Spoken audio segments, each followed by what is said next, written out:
It's about being and showing what I feel in that moment, unless it's the police. You're 16 years old when your mother passes away. Yeah. How does that change you? From everything I've read about that time in your life, she was everything. And I read that you'd said that was your biggest fear when you were a young man, was losing your mother. Yeah. Yeah, it made me a beast. It made me fearless. You know, it's like a gift and a curse of facing your nightmares early, because then you have nothing else to be scared of. So, you know, when mom's died, again, I didn't really care if I died, because I'd be like, oh shit, I'd be with my mom's. So I had no fear of anything at that point. And I knew how I would react, you know, because sometimes you don't know how you're going to react in certain situations. So I knew how I could get over it, not get over it, but live with it. And also it makes you appreciate what a real problem is. You know, like, yo, like after my mom's died, I was like, yo, if nobody's dying, I don't really want to hear about it. It could be fixed. I'm not going to ever be unhappy unless it has something to do with health, death, or freedom. You know what I'm saying? But other than that, nothing's going to ever make me worry. Like, I'm not going to be, like, a lot of people overreact to problems because they never had any. They don't know what a problem is, and then they make something that's like, feel like it's the worst thing in the world. And I'm not going to ever do that, because I appreciate when things are good. You know what I'm saying? It'd be like, just in any second, some shit could happen that's fucked up. So in between those moments that you can't control, you have to enjoy life to the fullest, 100%. But sometimes you have to actually go through some pain early so you understand how to appreciate life moving forward. Same thing in me losing my girl, losing Aaliyah. You know, there wasn't a pain I thought that I would ever feel of, you know, you don't anticipate like losing your girl. But once you do, once you get a girl again, you don't let go, and you appreciate love. You know, shit has to be taken from you. Things that are free, you find are priceless when they get taken from you. Like freedom and people you love. You know, and then you're like, what was I complaining about? You know, I was rich, I was wealthy because I had love. And now I don't, and there's no money in the world that could bring it back.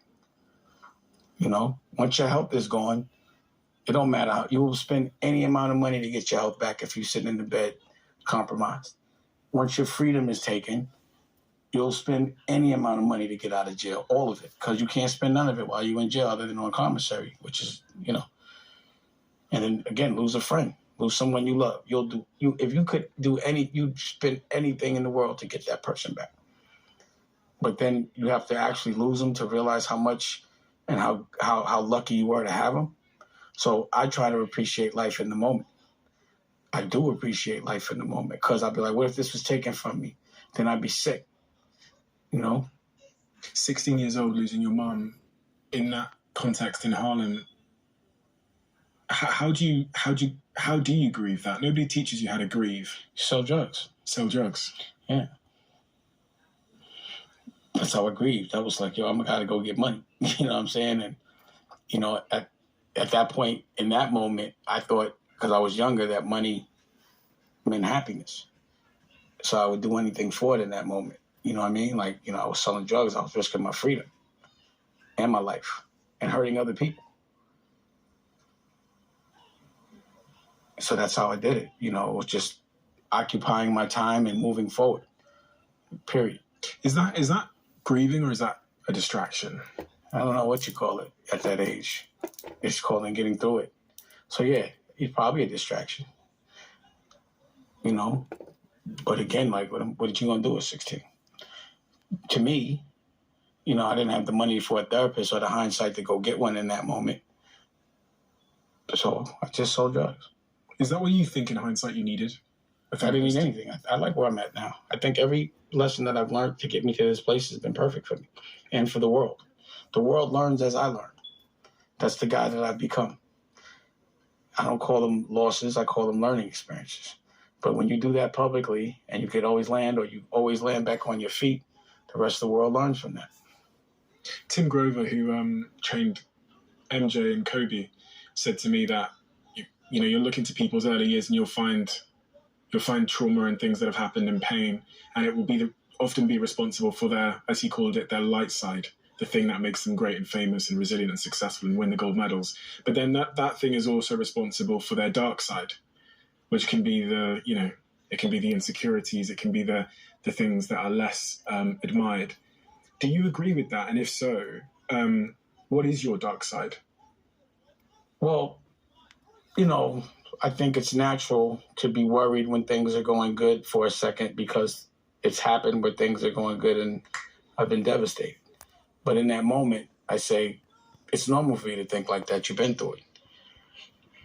I think only dark side is people triggering me. That, when I feel someone's not doing right by me or by people that I love, I can get triggered I get triggered. It's hard to control that side. Why can you get easily triggered? Because there's been things that have been bothering me for a while. When you're in the street, you have to make examples of people. So any kind of weakness means that more people it makes you like a magnet for pain, like people trying to rob you or think you're soft or whatever, especially when you run a crew, So you always have to be the strongest. You have to be willing to do anything that you're sending someone else to do. You know what I'm saying? So in the street, it's swing.